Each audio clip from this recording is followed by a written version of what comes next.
It's time for the lightning round, gentlemen. You each have an opportunity to ask 3 questions of the other candidates, and we'll go in our original order. So, Mr. Brush, you're first up. Yes, I would like to ask Mayor Kelleher if he will commit tonight to eliminating the 7 commissioners at the Toms River MUA and their $24,000 benefits package, and merge the merge the MUA into the township operations, either as a department or as a utility, thereby, I believe, saving a lot of money. Can I answer that? Yes, sir. Okay. Please indicate the limits. First of all, there's only 6 commissioners right now. It's misleading to say that they all get $24,000 because of the 6 commissioners that sit there now, 50% or half of them have declined any benefits and they do not get them.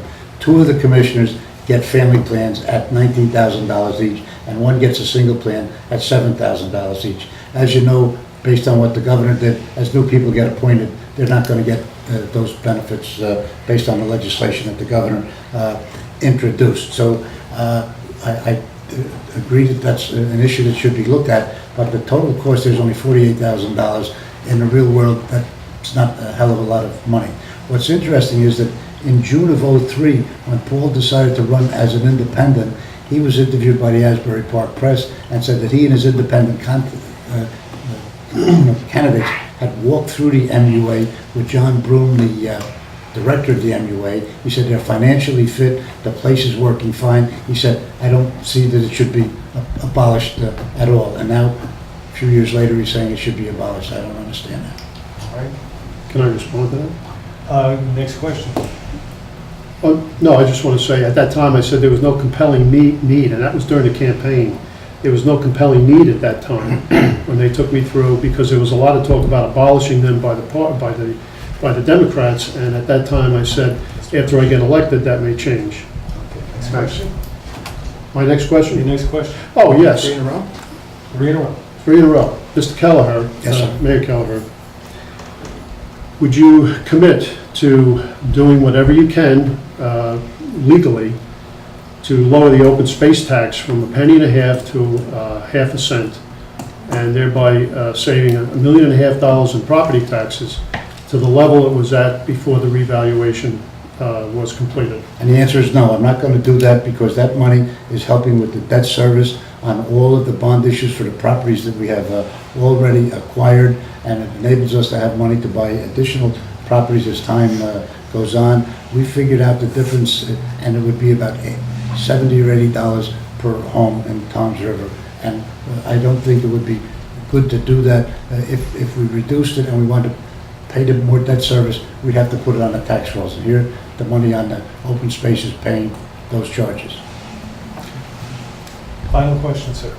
Again, for Mayor Kelleher, would you commit to not acquiring the property known as Camp Albacondo, 45 acres, which is supposed to be donated to the town free, which is what the council agreed to, and I put it in the master plan back in 2006.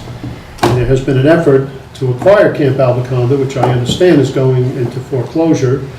And the rumor is that after November 8th, if I'm not successful, that we're going to end up buying Camp Albacondo. Will you commit to not acquiring Camp Albacondo? When Paul decided to run, he said that what rocketed him out of retirement was the prospect of Toms River buying Camp Albacondo. First of all, I didn't like the deal. I took it off the table. I didn't need Paul to come and tell me it wasn't a good deal at the time. I thought the price was high. There were some other issues I didn't like. However, the way it's presently structured, we don't automatically get 44 free acres.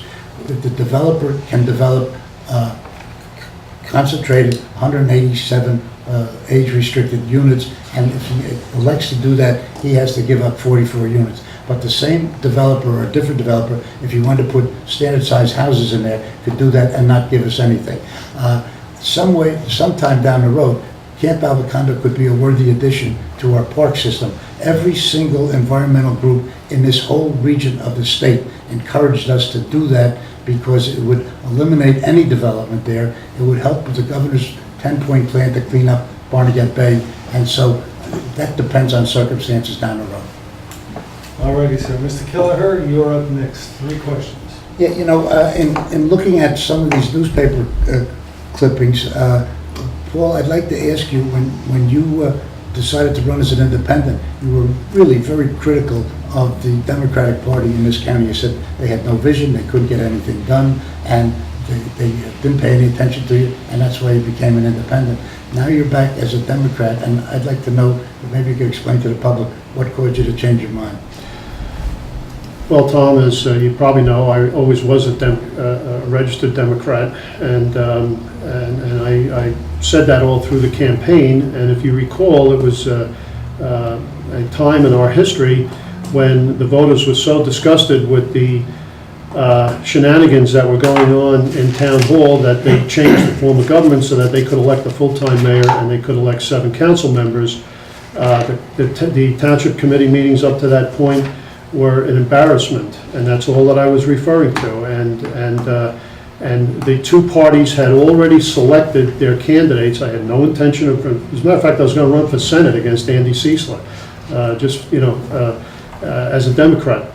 And then the two parties had already selected their candidates for mayor and their teams for the new administration, and but the theatrics were still going on in town hall. Up on the dais, and some people, independents, Republicans, Democrats, came to me and said, you know, we don't want this, and I said it is kind of hard to understand, and I agreed to run for mayor. Wrapping up, sir. Mr. Kelleher, second question? Yeah, you were very adamant about the fact that you would never have dismissed the lawsuit. Now knowing that Judge Serpentelli was the one who told us to recommend that we do it, and do it without prejudice, it means you could just write a letter back to the court. Does that change your position on dropping those suits? Well, Tom, you are an attorney and I am not, and I wasn't there, and I'll take what you're saying at its value, because I respect Judge Serpentelli. We did have very good negotiations going on there.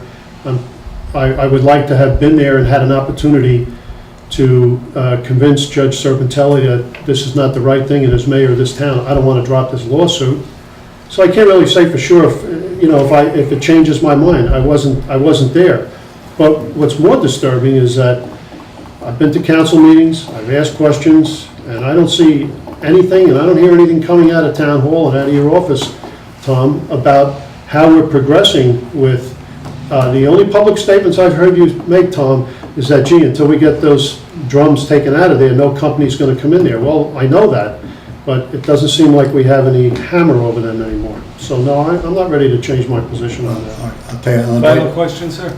I'm going to pass.